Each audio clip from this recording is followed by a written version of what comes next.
You're locked in with me, Bebe Davis, for Bebe Loves Sports, where sports and gaming is the exquisite fusion. We're headed to the weekend, everybody. Hope you're doing well. Hope you're on the yin vibe more than the yang vibe. Both are balanced, but it is our faith and our resilience that sees us through. We've been seeing a lot of headlines with everything happening over in the Middle East, everything happening all over the world, and right here, even in the United States. So it just makes many of us who have that faith and that resiliency to keep on having that and to send our good vibes to everyone who is going through it, and to make sure that we do some self-care and self-love also on ourselves so we can continue being better for others in this thing called humanity. So, with that said, we're going to still talk about a deep dive and sobering point of view here. In the headlines, we have Olympic great Mary Lou Retton, who remains hospitalized in ICU. She's in ICU for a rare pneumonia. What makes that headline even more so for the beloved sweetheart for many in America, gold medalist, just an icon, is that through the social media information shared by the family and keeping intimate moments private as they should, they spoke to the occasion that she does not have health insurance. And this is shocking to a lot of people, but we are in reality, many of us who have gone through similar. You can have great money. You can have great accolades. You can have so much investments. But sometimes when life throws that curve, for whatever it may be, sometimes your 401k, your savings, your investments, it goes down in one shot. Sometimes it's being chipped away until you have nothing to show for it. America is the highest ever for medical care. It is not free like some countries. We love to say a lot, we should be like Canada, where they have free education and free healthcare. Well, America is not ready to come to terms with that. So here's where we are.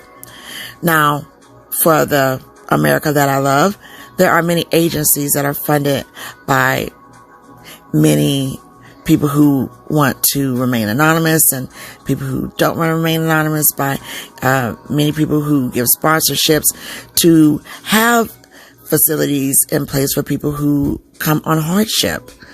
And so because of these type of situations, you have people who can get their health care taken care of in many situations. I think it's a good thing that her daughter was very transparent about Mary Lou Retton not having health care, because it brings a whole nother moment for conversations about what can we do in light of life moments. Well, coming through for her is the funding for many people that has already exceeded the expectations of the family. And then you have coming through is USOPC. This is the U.S. Olympic and Paralympic Committee. And they are sending financial assistance to Mary Lou Retton, who was the 1984 Olympic gymnastics gold medalist. And here is the quote. The USOPC supports the United States Olympians and Paralympians.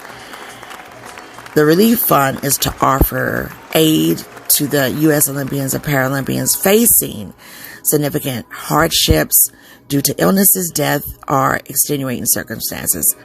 And this is coming from Kate Hartman, who is the spokesperson. And they also went on to say that upon learning of Mary Lou's condition, they immediately took action to expedite the application process for her family to receive assistance. And we are currently working through the necessary details in real time and have reached out to Mary Lou's family to offer our assistance. So this is where they're at. You have a lot more people who are giving to the cause, and she's in ICU, unable to breathe on her own. She's been in ICU for over a week, and so we send our love and we send our prayers for her as well, and just for everybody who is going through it at this time. We have some other feel-good news. HBCU, Morgan State, they had a shooting on the campus. The president and thereof voted not to have homecoming for Morgan State University, which is a good call. But here's the love, the HBCU love, the humanity of it all. Bowie State offers Morgan State students to come and have homecoming with them. They get free football tickets and everything. And I think that is so wonderful. It just shows real good humanity. It does. We love that. So it's going to be a lot of homecomings that's happening for the month of October for HBCU. Many homecomings trickled in for HBCU in September, in the month of September. But now in October, you're really going to have a lot of homecoming. So happy homecoming to everybody. I know for me, Johnson C. Smith is having their homecoming this week in the Queen City. Love that. And it's going to be a lot of other homecomings that are happening. So good love to everybody. Good love. Okay. So we also want to talk about in the HBCU vibe, we have the first female, Leilani Armanetta. She's the first female football player for an HBCU team, and she kicked off the game with Jackson State against Bethune-Cookman. And so many people are saying, I feel like in a sexist way, chauvinistic way, downplaying the significance of it all.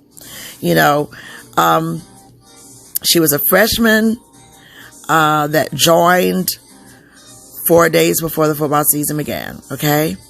And then she was chosen for the game's kickoff, sending the ball, what was that, 25 yards? To the Wildcats 40 yards. And, you know, you got some people who are showing some criticism. Okay? And a lot of it is coming from the family. The commentators. Oh my God, sportscasters. The sportscasters. Oh my God. So they're just trying to say, okay, she's a last minute ad. And she was only added because of the injuries. And people are saying the only reason she got that spotlight right there is because the other person was out, and, you know, they really wasn't going to play her anyway. And it was just to boost their vibe, their publicity. And I just feel like that is such a L to the commentators. You know, you get in where you fit in. Let's think about that. Let's back it up. Let's think about it. You come on and join a team 4 days before the opening season. That's a little bit of an L. And I'm not hating with that part, but I'm just saying, so you come 4 days in, somebody else already has a spot. You have to earn that spot. So then if they're injured, okay, then you're up next. Make it make sense, okay? Oh my God.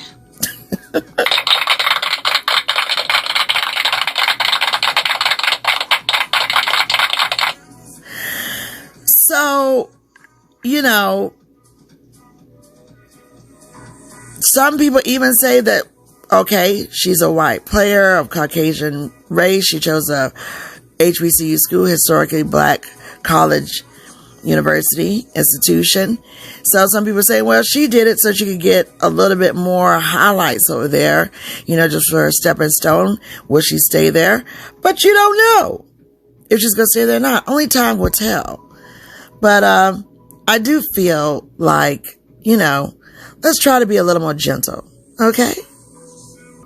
She does have impressive scores and stats and playing through injuries, you know, in her high school sports career vibe. So we got to show love on that.